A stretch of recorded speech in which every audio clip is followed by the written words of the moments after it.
Welcome back to Fallout 4 Survival New Crafting modded run. But it turns out we may have missed a few beds. So we're going to go try to get rid of this fatigue. We're going to lose some adrenaline, but at this point, AP is more important than the adrenaline. The first place we're going to check is Concord Civic Access and several of the buildings in and around Concord. We're going to completely ignore everyone in Sanctuary Hills and hope that we never have to come back here. This won't entirely be the case because we do have to come back to talk to Sturgis at some point, but we don't have another settlement to send him to right now, so unfortunately we will have to come back up to this corner of the map at some point before we can find the Institute. We're going to leave the tools for now. Their weight to value ratio is not very good compared to other things that we're finding. Remember how I said someday there are things that we would not pick up? That day has finally arrived. No bed, but we did find a safe. Nice. I got a question in the comments about whether or not this would be just the main game plot or whether it was also going to be DLC. And to answer that question, yes, it will be at least the entire main plot of the game and as many DLC as I can fit in while it makes sense within the rule set. Things like Vault Tech is going to be a little bit difficult in Vault 88 because it is entirely based around crafting and building a vault. So we're going to do what we can for that DLC, but there's a very good chance that we'll have to take the cheaty way out and not actually do the DLC simply because of the rule set.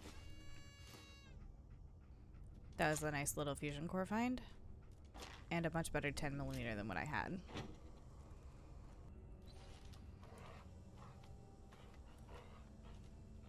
That's adorable.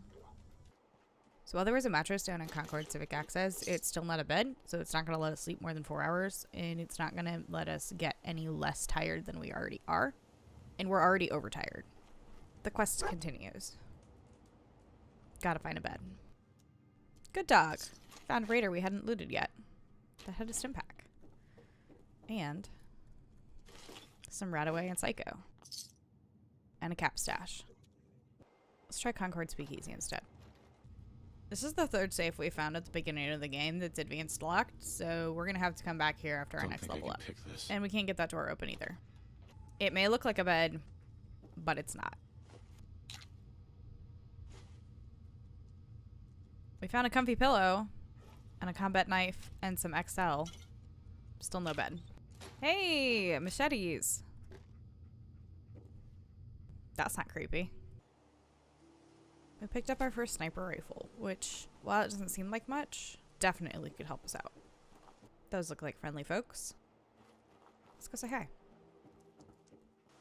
This is my charisma outfit. What'd you find, dog? Oh. Dead people.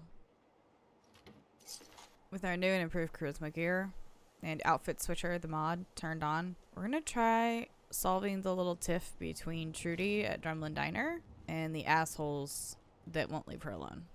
This is a fabulous find. We found Trash Can Carla on her way to Sanctuary Hills. This is pretty great. It's not a bed, but everybody loves Carla. So a couple of my saves corrupted, which is fine because this puts us right back where we were this morning. And now we can be a little bit more strategic because we know where not to go to try to find a bed. We're going to come pick up that same sniper rifle again. It's worth coming back for. There's also a safe I missed the first time. And as I said, my perception is terrible. This time there's no one at the cooking station, which is kind of unfortunate. Let's head back towards Drumlin Diner again, see if we can find Trash Can Carla and not die from raiders this time. It was just a really unfortunate timing to have Trash Can Carla stop somewhere at the same time that some raiders were right nearby. I'm gonna have to be more careful or take them out beforehand if they decide to spawn again. We got a lot luckier this time. There's nobody at this campfire now. I'm really hoping my legs don't break as I'm trying to get to Carla. Now that we have the pipe bolt action sniper rifle, we don't really need the revolver rifle. I was mostly picked it up because the range was 119, but range of 215 is a lot better. I'm gonna keep a single melee weapon just in case we need it. I'm gonna pick up some 308. Not all of what she has, but a little bit for that new sniper rifle. It's at this point when I start selling things like Wonder Glue that I almost want to cry. I'm going to do a couple of things before I go into this fight. I'm going to try to talk them down. My charisma is currently 3, and that's being boosted by a couple of pieces of clothing. We'll see if a 6 is enough. If not, we'll switch our outfit, and we'll use the shotgun. This is also a perfect time to set up a mine.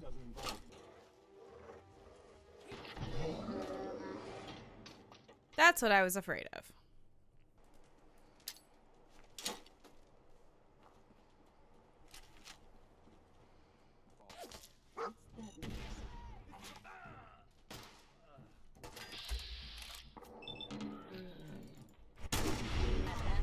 That went a lot better this time. 1 bullet and a frag mine. 125 caps. Not bad. We're going to start killing some mole rats just so that we can use this mattress as a southern base of operations. Or at least as southern as we'll get right now. Well, I picked up an illness and now I'm still tired. I love this game. We're going to take advanced locks. Locksmith level 1. There's just quite a few safes and other places I'd like to be able to get into, and in order to do that I need to have advanced lockpick. So the last time we slept we picked up weakness, which means we take more damage, so we'll just have to do things that don't cause us as much damage, which means, alas, Lexington is gonna have to wait. I just can't justify going there while taking 20% more damage and while being tired. I've died to Gorski's ghouls once already, so I'm going to be a little bit more cautious when approaching than I was last time. I'm going to use the glow-sighted hair trigger 10 mil. It's got a slightly faster fire rate, and plus I like having the little glow sights. Key to ghouls is not actually shooting them in the head, it's actually limbs, because if you can get them to fall down, it's a lot better. Although in this case, I'm definitely shooting in the head too. I am almost out of ammo, but I have 2 different shops that I can go to, and I was able to fill up my crit meter. There's not a whole lot downstairs that I really want, and it is kind of full of rats, so we're not going to spend very long down there. There's no reason for us to go any further. It's full of rats and a ghoul that we do not need to kill. It's not even legendary, which actually I've been surprised I haven't seen so far yet either.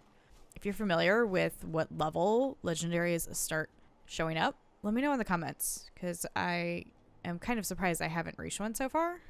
I'm kind of glad that I haven't reached any legendary enemies since everything seems to be killing me really easily. We're going to head back to Abernathy Farm because they have purified water and there's a mattress not far away. I've actually picked up a fusion core, so I'm going to pick up... I really thought that was a Yao Guai. Holy crap. One of the mods that I have on is called Quick Power Armor. It's the power armor animation that you use when you're in combat trying to get in and out of power armor more quickly. I really prefer it to the really slow animation that you otherwise get. I'm also going to check to see if the melons have regrown or if we're going to have to wait a little bit longer for that. I think it's only been about a day, so I don't think that they will have regrown. But I'm very happy to be wrong. Here we go. Yeah, here you go. Great. Thanks for your help. That's 27 caps I didn't have before, which is honestly pretty great. Kitty cat. Doing what cats do. Nothing. And killing rats. I can afford to get rid of a bunch of carry weight here and take back these weightless broken power armor T45 pieces and still end up in a pretty good spot. I've got a lot of caps and I need her to have caps. I managed to sell all of my food and I'm a little bit peckish, so I'm going to take some of these potatoes for free just so I have something on hand. And this is where we're going to call it for the episode. I hope you guys enjoyed. I'll see you next time.